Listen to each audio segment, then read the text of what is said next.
This is Lyle Blackburn, and you're listening to the Cryptid Creatures podcast with Brian and Todd.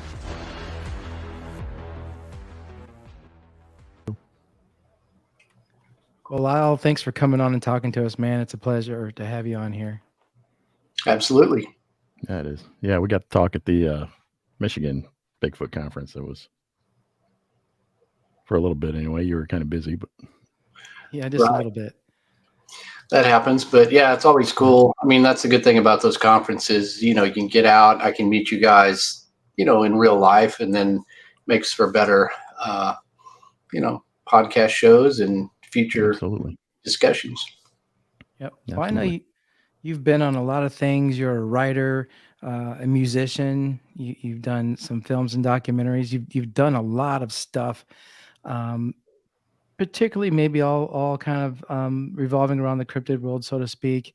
What got you started in this whole thing? Was it when you were little? What was it that got Lyle going into this, where he's at today? Really as far back as I can remember, I loved monsters. And, that started really with movie monsters and, seeing Frankenstein or something, looking at Famous Monsters magazine. I just loved everything had to do with monsters. And then when I was in about third grade, I got a book called Strange But True. And it had stories of Bigfoot, Yeti, and the Loch Ness Monster, as well as some other weird stuff. And that was really the first time I'd ever heard of Bigfoot, and I'm like, whoa, this sounds like basically a monster. You could see you could actually see in real life, and Loch Ness Monster and all that. So it just really captured my imagination. And then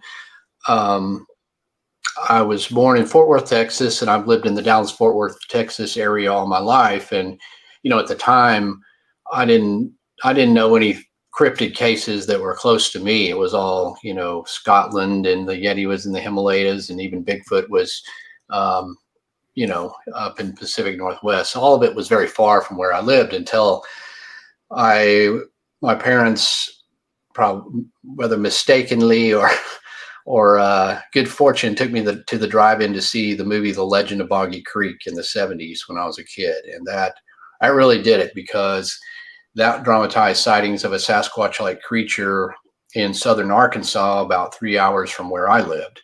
And so, boom, and this was like a scary horror movie meets Bigfoot. I mean, it was like everything. And I was just obsessed with that movie the rest of my life, though for many years I never saw it because, until it came out on VHS or something. And ever since then, I've just been fascinated with the subject. Cool. Awesome. So what came first there, music or the cryptozoology? Well, I guess the music, as far as any sort of, professional pursuit, because I started playing in a band when I was in 7th grade. And by the time I was even in 10th, 11th grade, I was playing in actual clubs in Dallas, opening for what has become a lot of big hardcore bands that are still famous today. But and just went on from there to play music. But I liked writing, and of course I liked monsters and all that, and cryptid. And it was all just sort of one thing. And so mostly been a musician, but wrote for various magazines and other things and that's kind of what led to me writing the book, The Beast of Boggy Creek, about the legend of Boggy Creek history, because once I wanted to sort of pursue the book thing more, taking a break from the music, then it was like, well, that's the subject. And that's what really kind of my own interest in that kind of launched me into a bigger arena for this. So for the listeners, your band's name is Ghoultown. And I was actually rocking out to some of you guys today while I was mowing the yard before we got started here tonight. I really like that stuff that you guys have and what you put together there with that band. How old were you? You play guitar, right? Yeah, I play guitar and I'm the vocalist. How long have you been playing guitars? Let's see. I remember begging my parents for a guitar when I was starting in 5th grade. I was a huge fan of Kiss, and I was like, oh man, need a guitar. And it looks like the way to get the babes, you know. Heck yeah. Todd's a guitar player too. That's why he's asking. Yeah, I play a little bit. Nothing like you guys, but yeah. Yeah. So it wasn't really, you know, actually then I started on drums. My first bands, I played drums because that's the only thing I could convince my parents to do by tricking them into letting me try out for the marching band, where really I just only wanted drums and that was it, just because that was closer to band instruments. And then once I played the drums, got into bands, and then slowly but surely started picking up guitar from the guitarists and went on to play bass, and then eventually got a guitar when I was a senior in high school, and just kind of progressed through all the instruments, which actually helped me in a lot of ways as a musician, is I can play everything. But really I wanted to be kind of the front man or the guitarist, so that's where I ended up. Cool. Yeah, that's what I told you at the show. That's how I know you. I saw you on a couple of documentaries, but the first time I saw you, I was like, "Hey, I know that guy. What's he doing on there?" It's kind of a funny thing like that, because some people know me from the band, and some of the people that are fans of the band have no idea that I do any of this, or vice versa. But it's kind of been a good cross promotion, because we're on a Cryptid show talking about Ghoul Town. So I think it's exposed the band to a lot of people that probably just never really would have, you know, not necessarily down rocking out at dive bars and clubs and rock shows, you know. Right. So how long has Ghoul Town been together? Man, it's been a long time. We pretty much formed in 1999, so that's getting on up there of. Yeah, that's been a while. Over 20 years, and you know, a lot of that time wasn't just steady. You know, we would, you know, kind of took a break when I started writing the books, or at least scaled back on the touring, and so we only do an album every once in a while now. And I'd already been in bands that toured a lot before that, so I just kind of was. While it's you know, it's professional and I make money playing music, but I was able to scale it back to do it more in a fun way instead of just let's keep touring and doing all this stuff, you know. Right. Cool. Well, you guys have like 9 albums out there, don't you? Yeah, I think that's roughly the count, which is, and you've spans over that long period of time, so it's only one every couple of years. Yeah, it's still a lot. It's an accomplishment. Yeah, that's still pretty good. Yeah, it does well. And I mean, you know, some of our better well-known videos, you know, have 20 millions of hits and things, and that's really helped, obviously, the exposure, the longevity of the band. Yeah, I got to check out some videos. I didn't think about that. Go on YouTube and check you guys out, probably. Right. All right, so I gotta ask. You did an Unexplained episode. Yeah. Did you get to meet Shatner? No, I didn't. He wasn't around. We actually, I was filmed actually at my house, where they were going to fly me to LA to do it, and but then when I did the Skype sort of interview with the producer, they saw what was my old office, which is just filled with monsters and cryptids, and like, oh man, we got to come film there. So Shatner didn't really want to fly out to Texas. And, right. Yeah. No, but he just shoots the wraparounds anyway. So he's really not intermingling. You know, he shoots all that at one time, and then that's just edited in with, you know, on location and wherever they do the interviews. And sometimes he'll mention one of the researchers' names. I haven't actually seen the episode, so I don't even know if he says my name, but that's about as close as you're going to get to interaction with him. Well, I didn't know this either, but you were on Finding Bigfoot. Is that right? Yeah, I was on there on 2 episodes. Like season 4 and 6 or something like that. Yeah, so that was helpful. You know, when I had my Beast of Boggy Creek book out, which came out in 2012, that's about the time Finding Bigfoot was starting up, and I met the guys. In fact, Matt, Bobo, and Cliff were at my book release party in Dallas by just some luck. They had a layover in Dallas, and my friend Craig Woolheater brought him up there. Well, that was cool, and I met them. So when they wanted to do a Legend of Boggy Creek episode, it was like, we got to get Lyle, and Got to get you, yeah.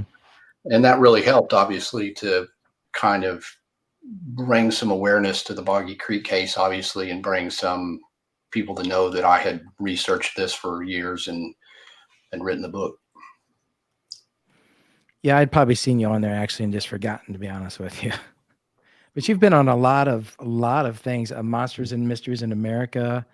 Yeah, you even had your own, the Blackburn Files. Yeah, tell us about that. What Yeah, that was kind of a weird thing, because I started doing that show. I think I did that an episode of Monsters and Mysteries in America, their first season. I did that right before Finding Bigfoot. That was the first show I was on, and they did a Boggy Creek thing. And then I was on some other episodes, and they liked me a lot. And they were, by the third season, they were thinking about changing the format to have like an on-screen host. And they were talking to me about doing that. So they shot a special episode where, I'm sort of like Unsolved Mysteries, where, or like, Shatner on Unexplained, where I kind of put the pieces together.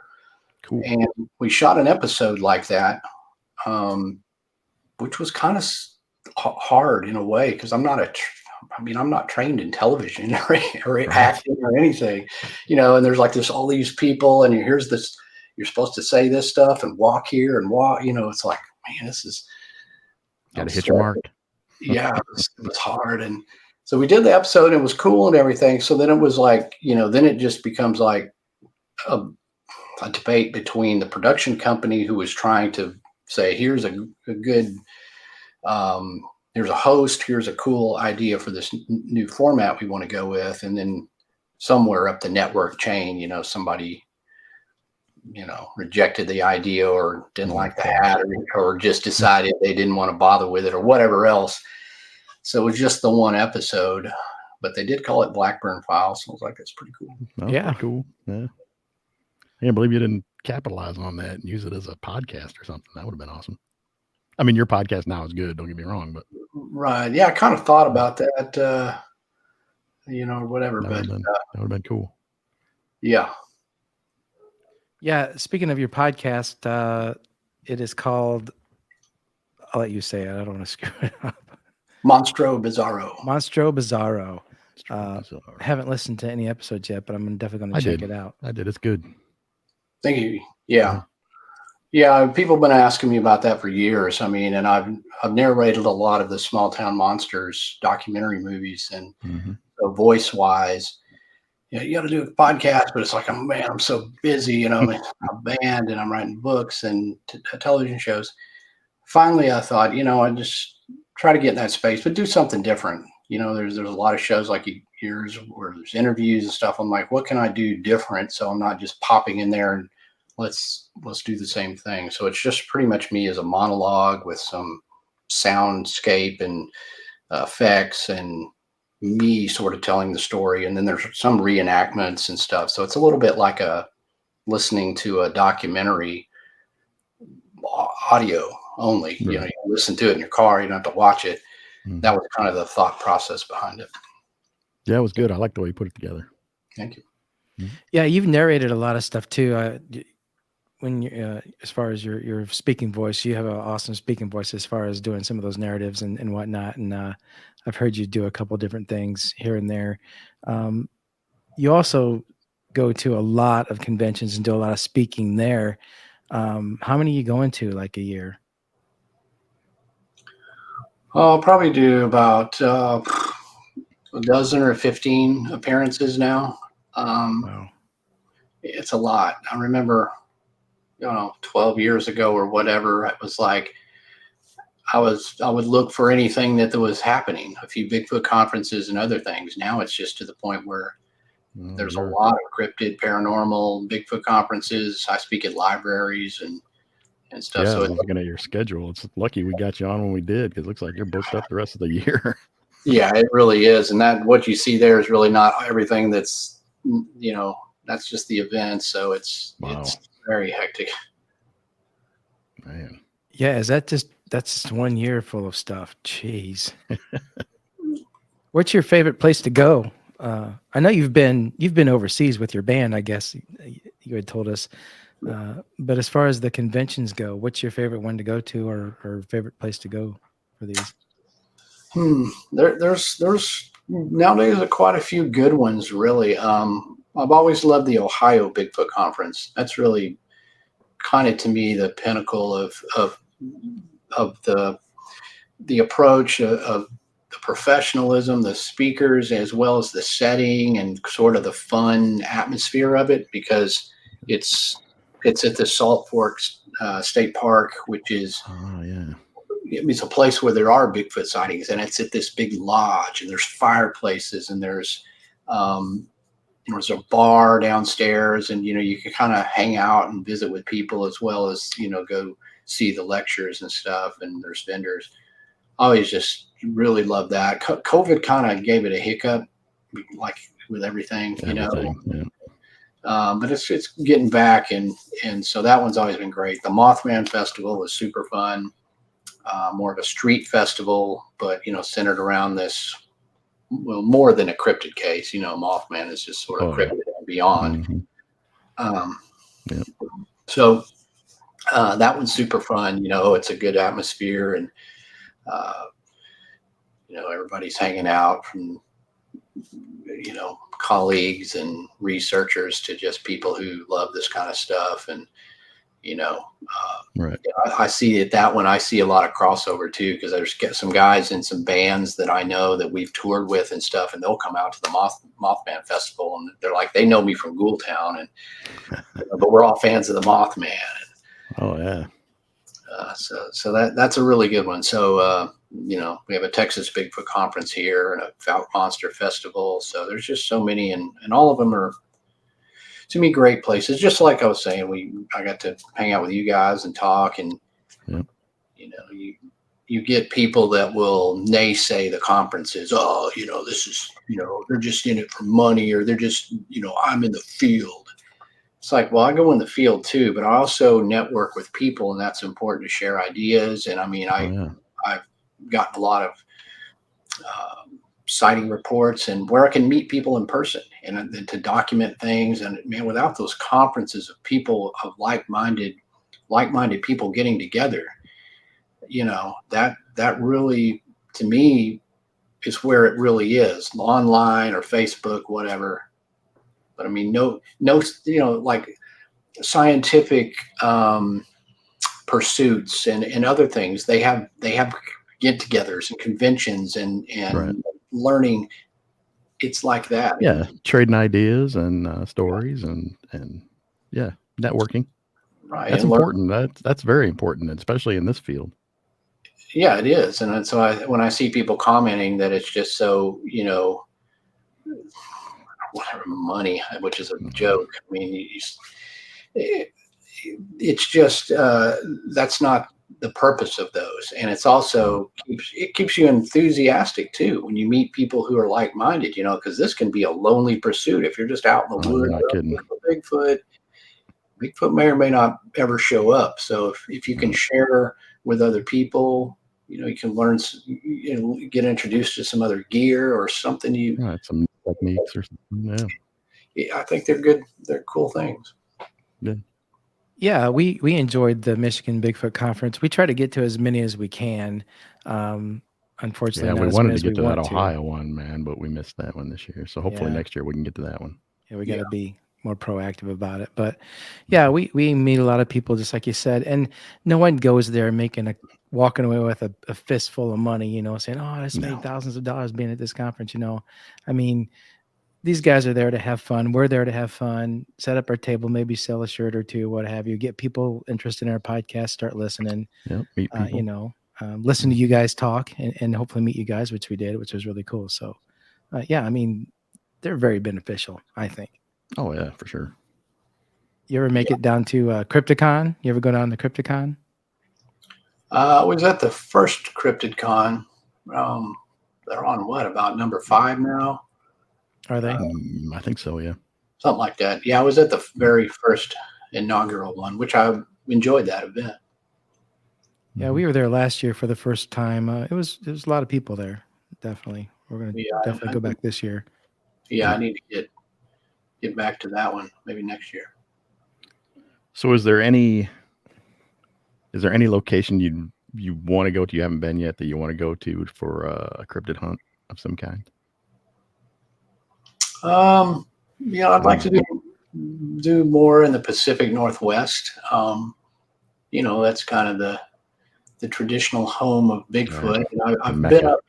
I've been up there in those states, quite a bit, but not a lot of extended exploration of the forest. But it's one of those things where there's just always so much going on. There's a lot going on in the South, which I kind of specialize in. So then it becomes just sort of a time management problem of, well, to get up there. But that's really something I want to do and carve away some time where I can just go out there and just enjoy the nature, as well as more of some of the traditional locations where the early Bigfoot stories came from.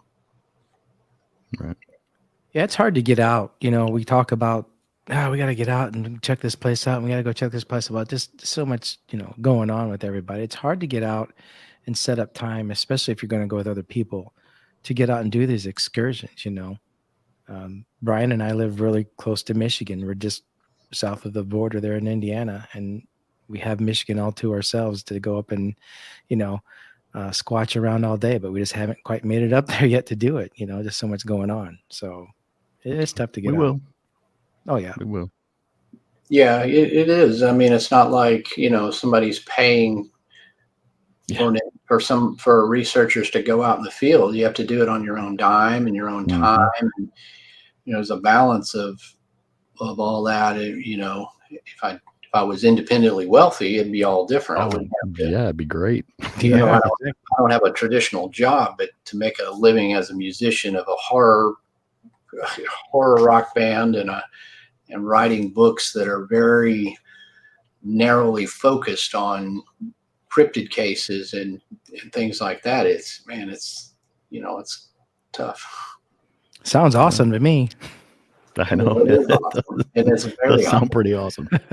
But the trade, it would be tough. I can there's imagine. the trade is you don't always have the, I mean, over the last 20 years, if you ask me if I took a vacation, it's been now to a few days, maybe. There is no such thing. Although it is all the giant vacation, because anywhere I go, well, I'm in Michigan, I'm gonna, a lot of times you can go off and do stuff and enjoy and work it into something else or whatever. But you just don't have the luxury of time just to do whatever you want.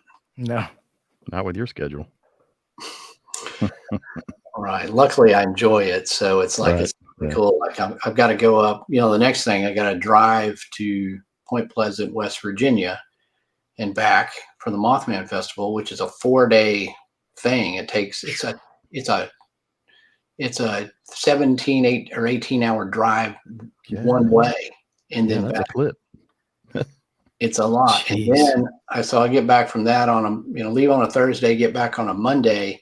Friday, I got to fly to Virginia to do another conference that's starting up there.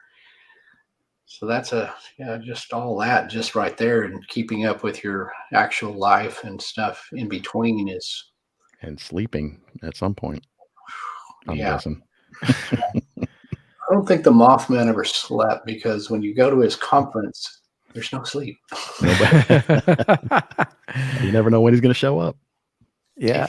If the Mothman does not close his red eyes, neither do you. That's right. Yeah, I was actually that's funny that we brought that up. I was actually talking to a guy at work today about the Mothman. He'd never really heard about it. He was talking about driving to North Carolina and how he was going through that area. I said, "Oh, you must go through Point Pleasant." And he's like, "Yeah, I do. What's up with Point Pleasant?" I'm like, "Well, it's Mothman." I actually went on Google Maps and I showed him the statue, where the statue is and all that stuff, and he's like, "Oh, no kidding." Well, and then I told him about the movie, The Mothman Prophecy. He said, "You got to watch that movie, check it out." And I should have mentioned you in your documentaries as well to him, but I will. I'll see him again, and I'll tell him to make sure to check yours out too. Is that conference like outdoor kind of thing, indoor, outdoor, right downtown there in Point Pleasant? Yeah, it's more of an outdoor festival because it takes over the street, the kind of the main old street there in Point Pleasant, and which is parallel to the Ohio River. So you're right there. If you kind of, there's a big wall. If you go down right on the riverfront, there's bands playing down there, and there's food trucks, and then up and down those streets, you have all these people selling really cool Mothman related stuff and cryptid stuff, Bigfoot stuff. And then there's a state theater, like an old school, just, theater up there where the lectures go all day. So you can walk up there and see me and whomever do some stuff like that. And we show a lot of the Small Town Monsters movies, play on like Friday night. This year they're debuting a new one about the Jersey Devil, and they're going to run the Mothman Legacy first, which is one that I narrated. So yeah, it's just kind of got everything, and it's just all in the streets, and there's food and people and fun. It's cool. Man, that sounds like fun. We're gonna have to do that one of these years. What time of year is that thing? Is that festival? That is coming up September, I think 17th or 17th, 18th. Yeah. Okay. Coming up. Yeah, we're gonna try to get in a slot for a table next year. Yeah, they were sold out already because of last year being canceled. A lot of fun. Yeah, it's been canceled twice, so it could be man, it could be crazy this year because everybody's really wanting to get back, and that's one where, I mean, I don't know the total head count, but I want to say it's like 10 or 12,000 people. Wow! Holy smokes! On the weekend, it's a lot of people. I mean, it's grown. It used to be sort of one street that had some vendors. Now it's just down.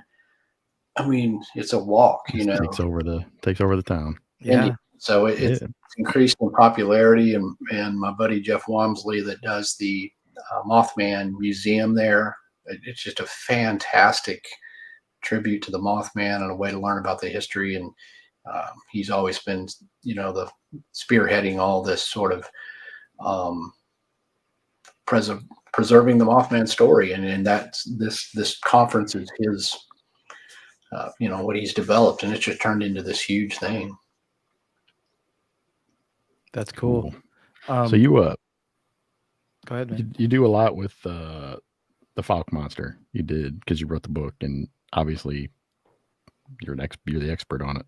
Have you had an encounter? Have you had anything happen out there while you've been out looking? Yeah, there's been several incidents that have happened over the years, and since that was my first book and my sort of just loved the legend of Boggy Creek, even after I wrote the book, I felt it was sort of, people don't realize there's sort of ongoing encounters. So it was something that I felt like, well, I need to continue to log these and, written subsequent books. But I'd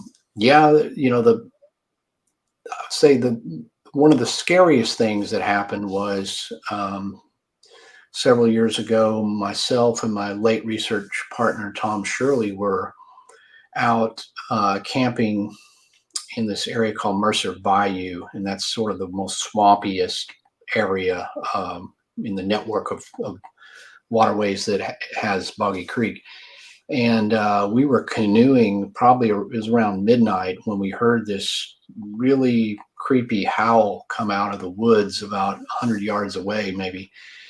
And when you're canoeing, we don't have lights on or nothing. We're just canoeing up this bayou in the dark. You can see the eyes of the alligators in the moonlight. You can hear there's a lot of frogs and insects and just ambient noise. So, when we heard this, we kind of had to stop and try to get silence so we could focus. And they're like, man, was that like the weirdest coyote? Or he's like, I don't think that was a coyote, man.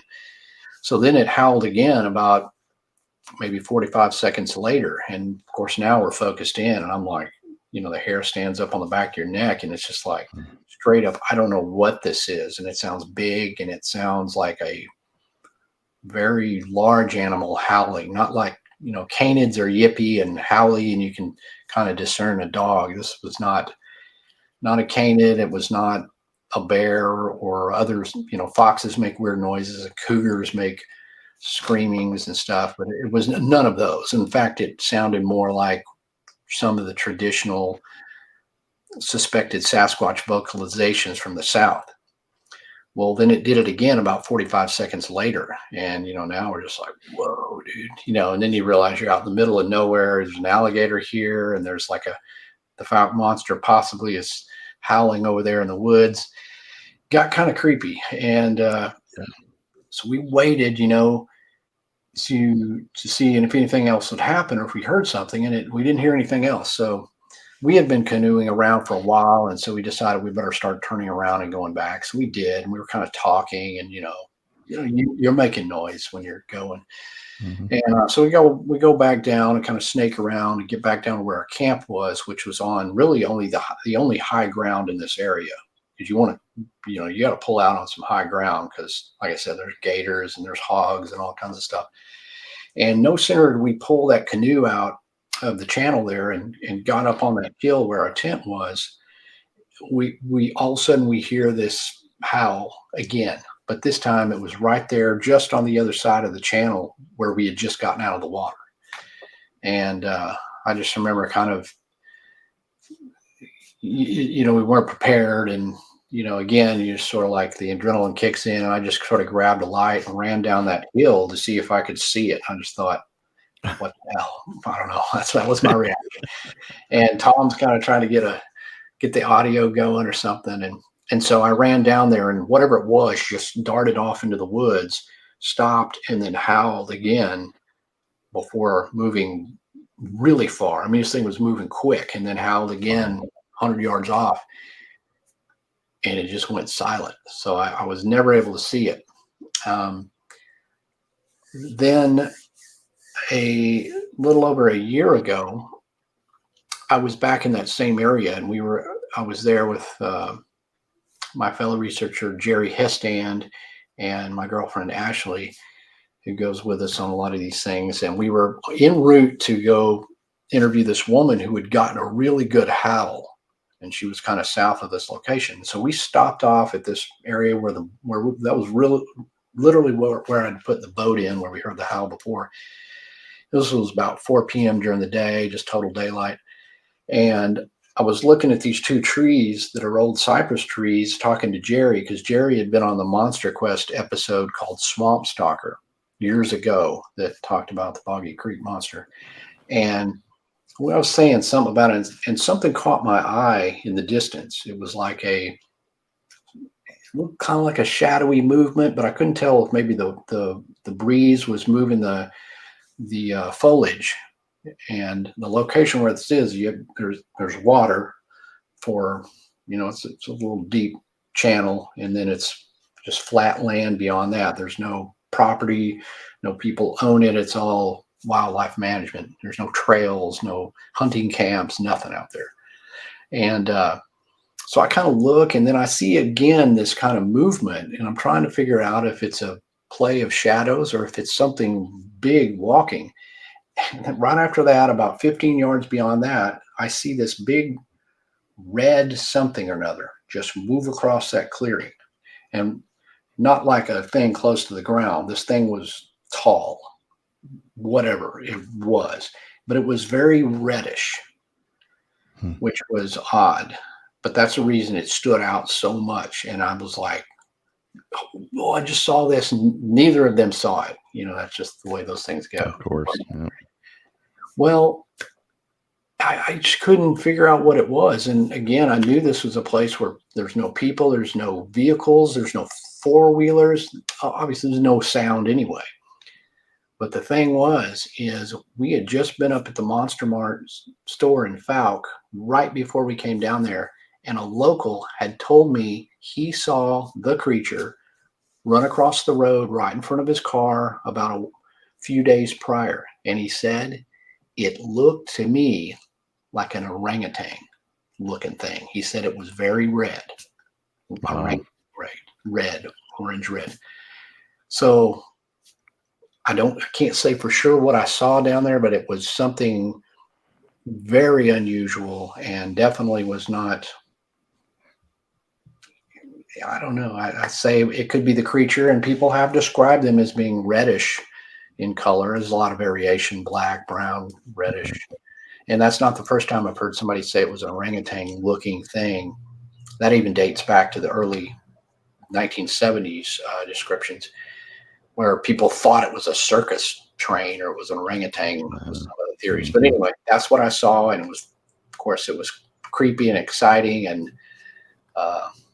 just a split second, Well, yeah, it couldn't have been a bear, I mean, bears aren't really red. I mean, what else would it have been? And yeah, we've heard that too. We've heard that a lot of times where these things are red in color, all different shades from red to white. Even we've heard of the white ones. I'm sure you have too. Right. Yeah. Well, and when you envision a Bigfoot sighting, you don't usually envision the red one or whatever. You're thinking very classic, or I'm thinking Falcon monster is going to be super scary and it's going to growl at us and come at us or whatever, or try to flip over our canoe. Right.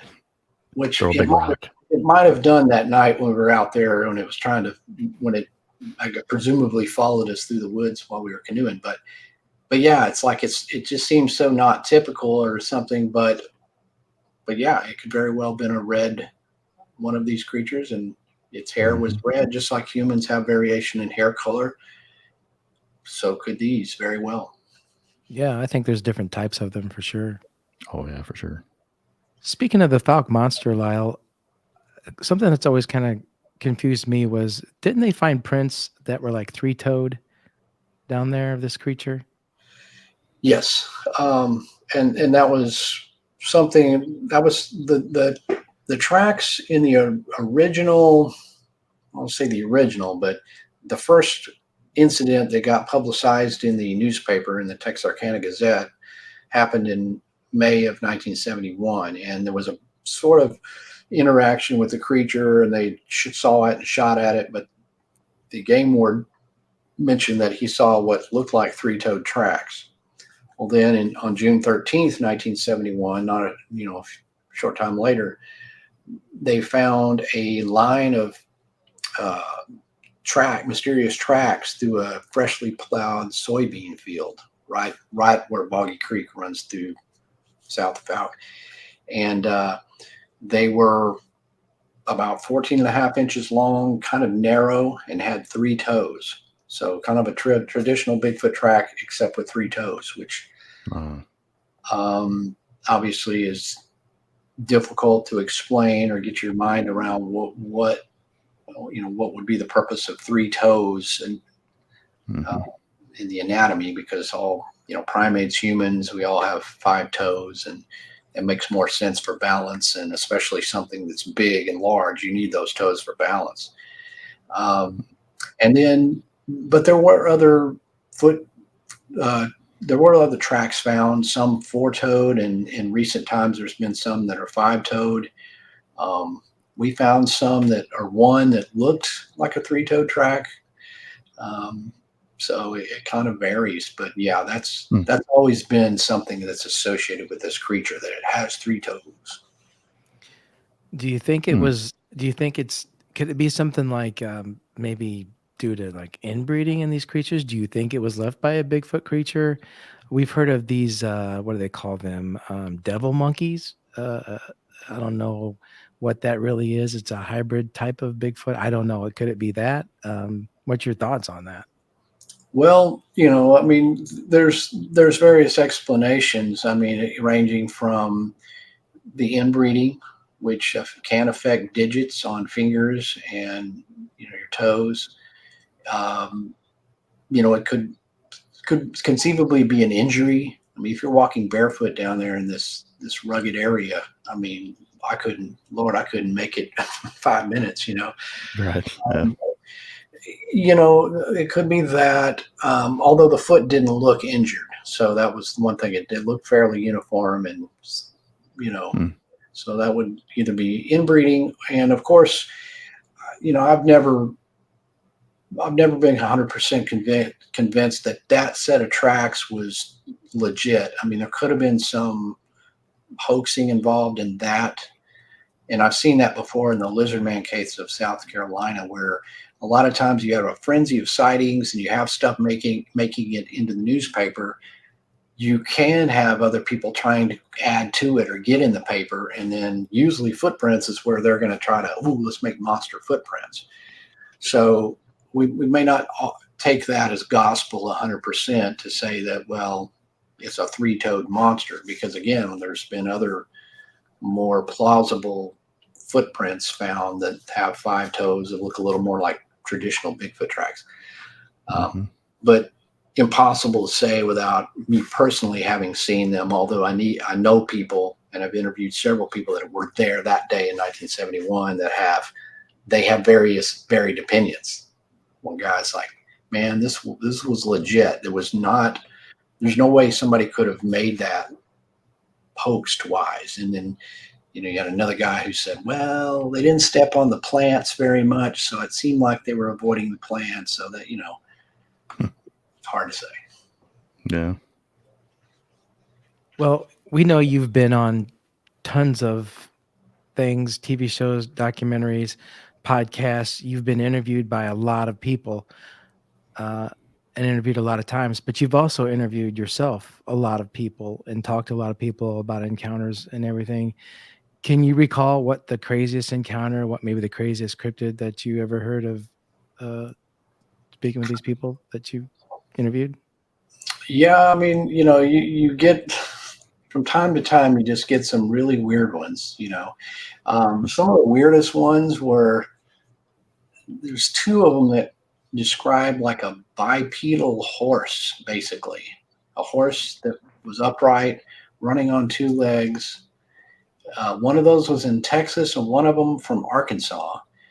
I don't remember what time period, but this was at least a decade or 15 years ago. That was weird. I'm like, a bipedal horse, what in the heck, and possibly be. And one of the witnesses I remember was very credible, and he saw it at night in the headlights in Texas. The other guy wasn't convinced that he was giving me a good description. I remember one gave me sort of a Mothman flying humanoid type report, of which the thing was seen coming out of the air, and it went into this small pond, like, and he stood there for some period of time, and the thing was he's just like, what the hell, and he said it, several minutes later, all of a sudden the thing shoots straight back up out of the pond and then flies off. I just thought it was odd, being a flying creature that also could go underwater and would go underwater and get its wings wet and then fly up, fly up diagonally or whatever, straight up like an angel. That was kind of weird. And, there's been others even weirder, just like sort of like this semi-transparent looking, kind of a shape looking thing. I want to say like a triangular shape or something, like this semi-transparent thing that went across the path while someone was hiking. And they asked, have you ever heard of anything like this? And I'm like, no, but I've heard of strange things. So, and they also seem very credible, but it was sort of like the Predator, in that effect in the Predator movie. Oh, yeah. But he saw this. It wasn't like a shimmering shape of a Bigfoot or a human. It was sort of a bit of a geometric shape. And I don't know, sounds sort of beyond cryptid. That sounds like some scary technology or alien entity. Yeah, some kind of alien, yeah. What the hell that was. And I've gotten a few like Pukwudgie reports of sort of diminutive, like gnomish creatures. One of these that chased a guy up on a hill, and it sounded, for its size, it sounded kind of scary. And again, just felt like this is a pretty credible report, even though it's just very unusual and bizarre. So yeah, there's just those smattering of just ones that don't fit into categories, or that just are very rare, whereas, you have a Bigfoot report all the time. Yeah, we're hearing about all these different things, from Bigfoot to Dogman to Goat Man or Sheep Man or the Wendigo, Jersey Devil. And people are claiming to see these things and describe them, over and over and alike, like they do the Bigfoot encounters. What's your thoughts on all that, Lyle? I mean, where are these things coming from? What's going on? If you could give us your opinion on that, what are they doing here? What are we seeing out there? Yeah, it's extremely hard to explain. I mean, I think that, and I try to be balanced and skeptical. I don't, I don't, I want all these things to be real, but not so much that I, you know, lose all logic or sense of what has truly happened. But even that, you can be skeptical about some of these, and you may explain them away or mistaken identity, but there's still just this core of sightings that involves creatures that seemingly cannot exist. I mean, Dogman, these flying humanoid type things, lizard men. Um, I don't know how to really explain those. I mean, I kind of started it. I've always kind of been the monster in the woods kind of guy, the cryptid hunter. Um, where I'm looking at something that's flesh and blood, and it's something that it seems improbable, but it's somehow evaded capture or proof. Hasn't been run over by a car, or at least somebody's found the body. You start getting off into some of these things, though, and it's really hard to explain them that way. So I just say, if what people are reporting and what people are seeing is fact, or is some physical form to it in some way, then I don't know how to explain that. People talk about portals and all this other stuff. I mean, I just don't have any explanation other than people do see things that we can't explain, and we thus far don't have a real solid explanation for how they're getting here, where they're coming from, and what is their purpose. Right. Yeah, nobody really knows, and no one can say for sure what's going on. It's all pretty much opinion. I didn't mean to put you on the spot with a question there, but the thing that I really would like to hope, honestly, that these are government experiments. Seeing like the Goat Man or the Dog Man, stuff like that. Bigfoot's one thing, but these other things that people are seeing out there, I almost want to hope that they're government experience, because if they're not, then that kind of really worries me. I mean, how many of them are there? How long have they been there? Are they expanding? Are they growing? Is that why we're having more sightings, et cetera, et cetera, et cetera? Right. And some of these have increased quite a bit. Dogman, for example, I mean, Yeah. 10 years ago, I rarely had any of those sort of reports. It was more of a Beast of Bray Road. Linda Godfrey had some reports. Now it just seems like every time I turn around, somebody saw a Dogman.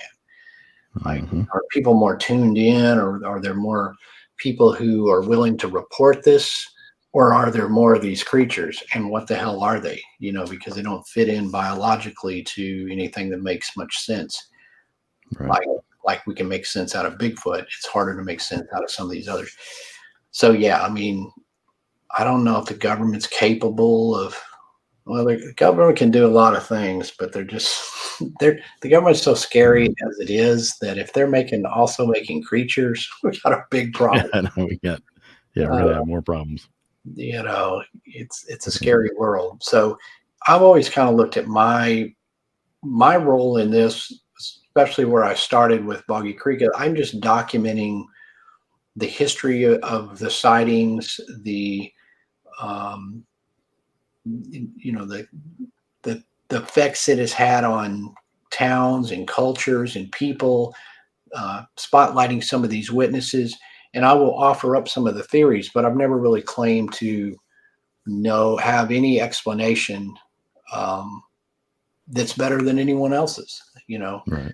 So I'm fascinated with the stories, and if you'll read my books, a lot of times it's a journey, we're going along a journey together to where we're not going to arrive at a solution, but we are going to be fascinated and enthralled that people in modern times are seeing monsters, and that this can transform not only a witness, change a witness's entire life, but it can also affect towns, culture. I mean, these are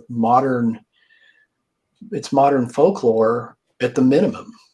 What we're doing is like, the one storyteller that came around and told stories by the fire. Well, now we have podcasts and documentaries and everything sharing all this stuff that makes people aware that a lot of people see weird stuff. And so yeah, I've always just found it fascinating, the stories themselves, and the theories therein start to get difficult, and I leave that mostly to others. Right. Yeah, the more we learn, the more confused we get, honestly. But That's the way it seems. Yeah, you're a real big name in the cryptid world, the Bigfoot community. You know all the other big names. You've worked with most of them, a lot of them. Who's your favorite other person to work with in the cryptid field? Well, or people. They all are. Yeah. Safe answer. Really, well, in a way, they really are. I've got a lot of great friends, and it's been a lot of fun with these guys. And I can name a list of. It would be a very long list of the people I work with, and I enjoy. Sometimes people don't like this guy, or they got this opinion over. I deal in real life. I know these people in person, away from television shows, and I evaluate that. And I can say that I'm, with the exception of a few extreme people who just kind of go off the rails or cause turmoil. I just, any given conference, pretty much the whole entire panel of people usually I'm friends with, fans of, and interact with, and enjoy seeing them anytime I can, and share ideas. And sometimes we only see each other at the conferences. Sometimes some of the other guys like Cliff from Finding Bigfoot. He's one of my best buddies, and in this cryptid pursuit, and from being on the show and meeting him way back then, we've been in contact and enjoy seeing each other whenever we can. So you build these lasting friendships of people who just enjoy the same thing, and even people who have different views than mine. I've got some friends that see things totally different in their opinion, but it doesn't matter to me, because it's still, at the end of the day, we're in the same pursuit. They have their opinion, they respect my opinion, and we can get along. Whereas you'll see the same kind of situation somewhere else. People are fighting on Facebook, calling names and saying I'm right or whatever. Nobody cares. We respect each other, and we're both sort of like scholars in a way. Indiana Jones is looking at the stuff and going, yeah, it's fascinating. Here's what I think. Well, here's what I think. And in the end, maybe no one's right, or we're both a little bit right, or one or the other is right. But that's not the point. It's just that we're out there doing it. Right. And so that is truly, I just enjoy pretty much everyone and get along with everybody. Yeah. Yeah. The few people we've got to meet at these shows are all pretty cool people. Mm-hmm. Yeah, I see that. And then I see opinions made on Facebook about people who are on TV. I'm like, well, I know these people in real life. And they'll even make comments if I post a picture. It's like, you don't really know that person. TV is not always real reality, life. and you should always judge a person when you meet them in person, rather than presuming or speculating as to what they may be like in real life. Because I found that sometimes people you think will be one way or the opposite. Sometimes you think they're going to be a jerk or whatever, and they're super nice when it's just you and them. Mm-hmm. Yeah. Have you? You said you're friends with Cliff. You need to get up there to the North American Bigfoot Center he's got over there in Washington or Oregon. I'm sorry, and then you can get out and do some Pacific Northwest searching, so to speak. Yeah, that's definitely high on the list. And I was going to be going out there, and then there was sort of the COVID thing, and that just put some I put a damper turmoil on everything. in the plan. And then it's just sort of been a game of catch up. And he's been getting his museum really, slowly but surely, really ramping it up and stuff. So he carries my books and my monster sauce and everything else. So I'm Cool. got a presence out there, but I personally need to go there. Yeah. I was lucky enough to stop in there. Brian Do and a book I, signing. Brian and I work for a company that they have a couple production facilities out there in Oregon, Eastern Oregon. So we get a chance to go out there here and there, and so we take some extra time and try to get out and explore up there. It's exactly what you think it is with the whole wilderness and stuff out there, just crazy and beautiful. I love the Pacific Northwest. Yeah. I remember first driving there on band tours, and just just looking at the coast back when I was in my 20s or something, and it was great. So anytime I can go out there, I just really enjoy it. Right. So we won't keep you too much longer, but I have one more question. I don't know if Brian has anything else for you. Yeah, I got one more. You go ahead first. Okay. So what's your favorite cryptid? Let me say this. Besides Bigfoot, Lyle, what is your favorite cryptid? Okay. Yeah, that's because, Bigfoot's always the first answer, the derivatives thereof. Let's see. I don't know, man. It's, I would say, I guess lizard man, lizard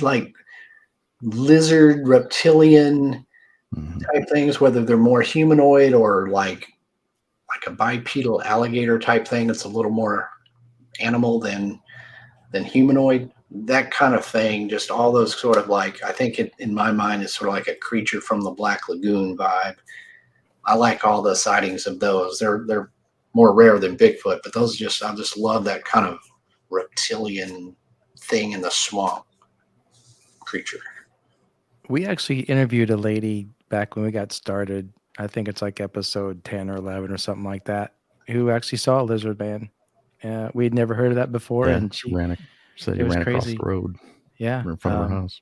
So we heard that, and then we've heard a couple different people. Well, we actually had another show. We haven't put it out on our regular, but it's on our members episode on our website where we interviewed two guys who saw some kind of river creature that looked kind of like a guy, man. I don't know. So yeah, they're seeing those kind of things out there too. Yeah, that's cool. Sure.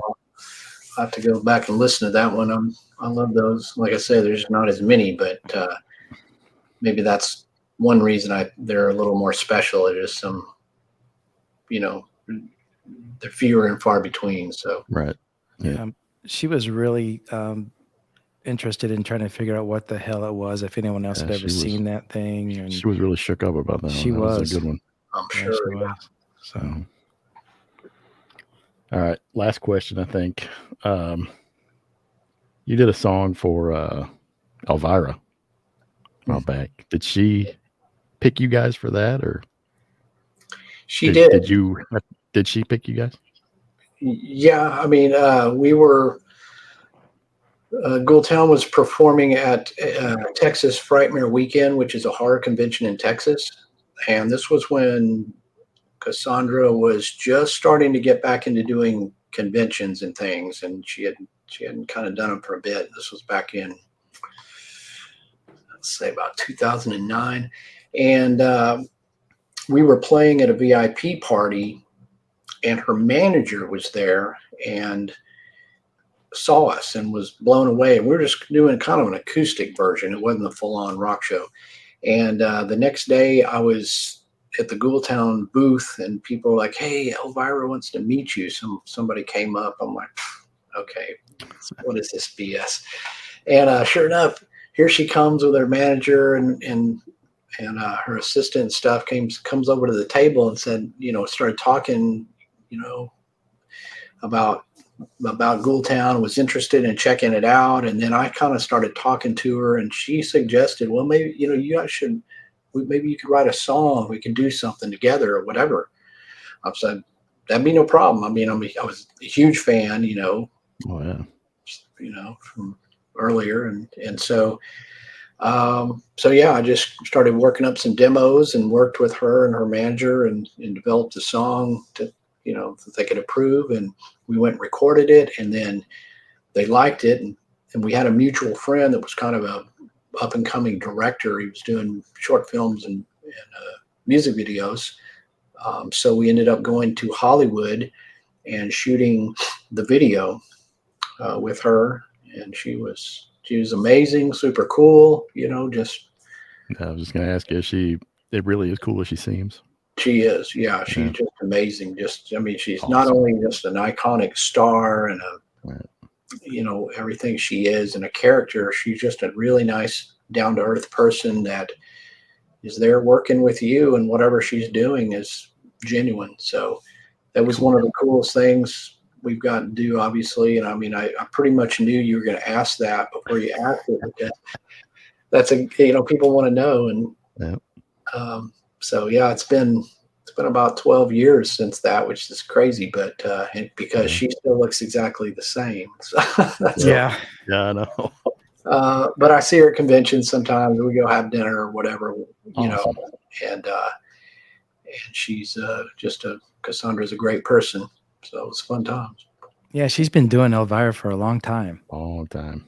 Yeah, I think since 1981 or 2. Had to be the early 80s, yeah. Something like that. Mm-hmm. 84, something way back. Yeah, way back. What's the name of the song? Is it on one of your albums? Yes, called Mistress of the Dark. We did a special DVD EP release for that. It has that song, a couple of others, and some remixes of that song. And this was kind of a special product we did. This was more when there was more DVD and all that kind of stuff. Yeah.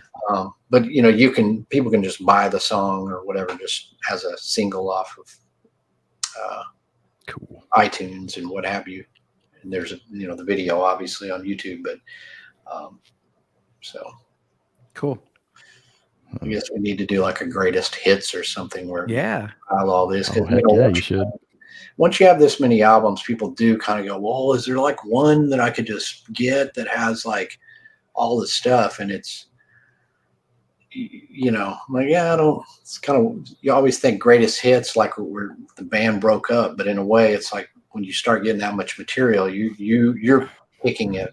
If somebody's in, and we get new fans all the time, so they come into it and go, well, I don't even know where to start. So that probably would be a good product, even if it's just digital, is to say, here, just get this album. It's got what our fans consider the best, and I really just go by what the fans say, not my opinion. It's sort of like, well, just go on Spotify. You can pick and choose what you want there. My favorite song is Under the Phantom Moon so far. That's my favorite one. I like that one. Yeah, that's one of the more popular ones. Probably second to Drink with the Living Dead, which is kind of for some odd reason, that's just light years above all others as far as plays and downloads. Those are the first two that show up on Spotify. Yeah. Right. And that's the other thing, once they got in those algorithms, and that was kind of luck, because Drink with the Living Dead, it just gets served up constantly on those platforms. And so people have it on playlists and listen to it. So it just keeps perpetuating its own self, even though in my opinion, those are good songs, but there's some on our new album that I think, hell, these are as good or better, I think, but some of its algorithms on which ones you're going to get exposed to first, Spotify will play you the same two over and over and over. Or I think we have like 99 songs or something like that. Total. That's quite a catalog. You still play them all? Do you remember them all? Well, it's hard when you have 99 songs and you're going to play. You play a gig, and you have, a headlining gig. We might have an hour, but that's only, 15 songs. So you've got to pick 15 out of 99 every time you play. We'll try to throw in a different one, but people kind of want to hear certain ones. Yep.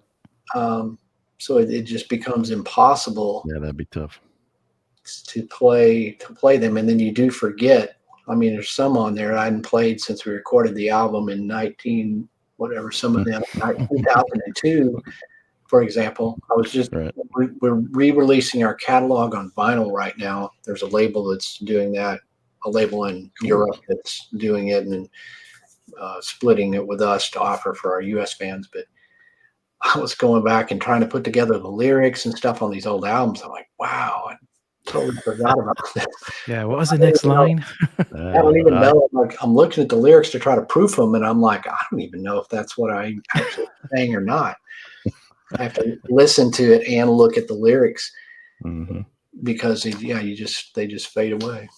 That's great. Well, you had told us too, you're like a Johnny Cash meets Rob Zombie kind of band there, or what? That was kind of your genre that you gave us, maybe, or explanation, so to speak. That's kind of how I describe it, or I learned to describe it, because people say, "What kind of music do you play?" Well, Ghoul Town. There's no genre, because it's sort of like a little dark Western, spaghetti Western, horror punk, metal.